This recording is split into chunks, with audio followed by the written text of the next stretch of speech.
Alright, here's the first video for Chapter 5. We're dealing with final consumers and their buying behaviors. These are the people who are going to actually be using the product. They're buying it to use the product, not to resell it. So these are people like you and I.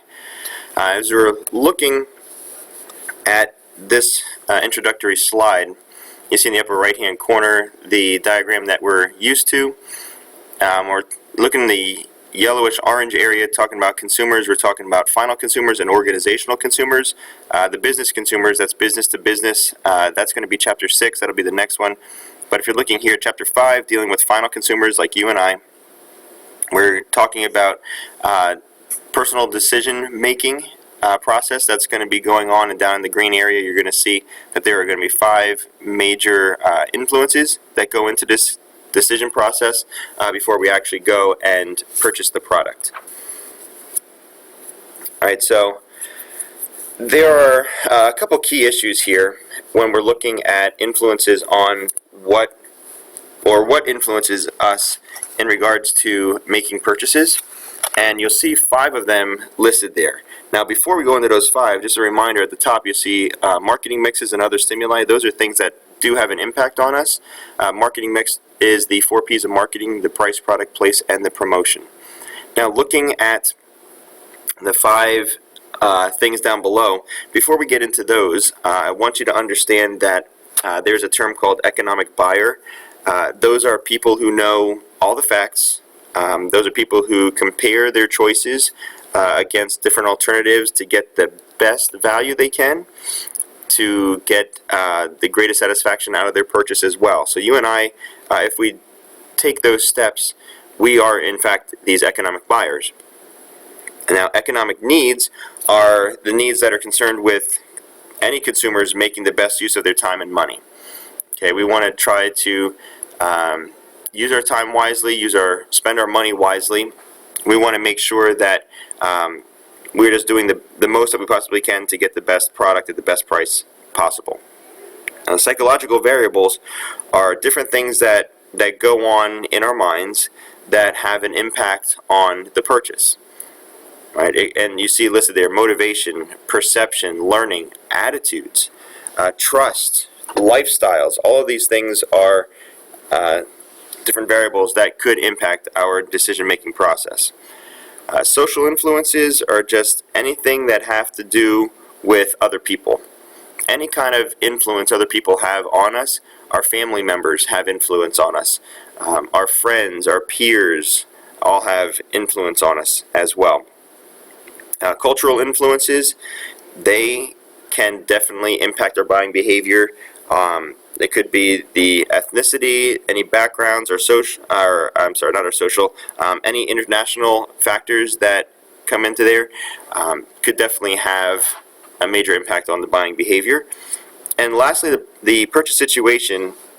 Why are you buying it? How much time do you have to be able to put involvement into buying this product? The surroundings as well. All of these things will have impacts into the consumer buying decision process. Okay, then we go through that process. We either buy the product, we don't buy the product, and then move on from there as well. The economic needs that affect most buying decisions. Alright, you're going to see, we talked about economic buyers already, so now we're going to the economic needs. And with these economic needs, there are 5 different areas that we're looking at that have some sort of an influence or a need that have to be met. The first one, the economy of purchase or use. This is just saying, in essence, how much bang for your buck are you going to be getting? How often are you going to be using it? How much are you going to be spending on it? How often is it going to be required for you? And how much money do you want to spend on something? The second one, efficiency in operation. How efficient is it? Is it something that is going to work right away? It's going to be very efficient, very beneficial for you, or is it something that's going to be a little bit of a pain, hard working? It's going to take a while to get it operational, potentially even. Dependability. How dependable and reliable is this that you're going to be doing? What kind of dependability are you going to need? Are you going to need something that is completely reliable? Are you going to be going for like the biggest and the best? Are you going to be spending enough money on that? Or can you buy something that's a little bit less expensive and probably not as reliable? Improvement of earnings, just simply talking about how much, if you get this, how much is it going to improve your opportunity to potentially make money, to save money on other products and other things as well. And convenience is something that our society values tremendously. How easy is it to get? How quick and convenient, in essence, is it for you to be able to get this product? This is, we talked about in class. This is the one where it says income affects needs, but this one here, there's a term that I want you to be aware of, and that's discretionary income, and that is, in essence, our spending money.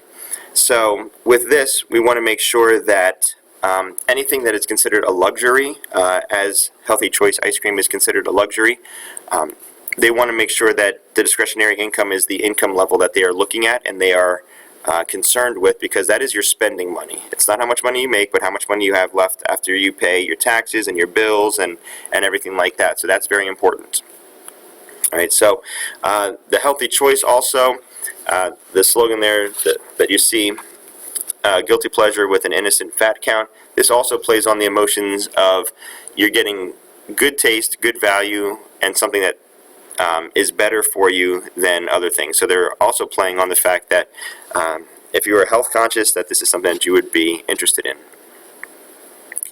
Economic needs affect many buying decisions, but they're not the whole story.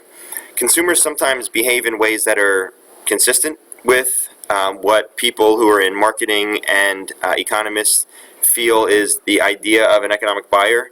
You know, the people who have all the information and make logical choices, but sometimes it's not. Consumers' incomes affect their needs. There is a lot of different things that affect buying decisions, and economic needs are not the only things that affect the buying decisions. In this example here, with the Subaru Legacy, we're looking at safety. You know, it's not all about money, but you know, can you put a price tag on the safety of somebody that you love and care for? So there's more than just the economic needs that go into decision making for consumers. Psychological influences, needs, wants, and drives. Now, definitions of each of these, the needs are the basic forces that motivate you and I to do something, whatever it is. A need is what motivates us to do that. A want is, the book refers to it as a learned need. All right, these are expressed as a desire for a particular need satisfier. The book refers to them as need satisfiers. These are things that are not required. These are things that will make our life more comfortable and a little better. The drive then is a strong stimulus, a strong internal stimulus that we have that will encourage us to take some sort of an action to fulfill a need. Right? This is something that motivates us and drives us to do whatever we need to do to fulfill or reduce a particular need that we have. And consumers, you and I, we seek benefits to meet these needs. Now on this slide, PSSP hierarchy, you just see the PSSP, physiological, it's not psychological, it's physiological, safety, social, and personal needs. Physiological needs are the most basic of needs that we have in life. These are things like food, water, air to breathe, rest, things like that. Safety needs are concerned with protection. This is our well-being. This is our health as well. So this is what can we do to keep ourselves healthy. This can include things like medicines when we're sick, having exercise, security systems for safety at home, anything like that. Social needs are dealing with the interactions that we have with other people.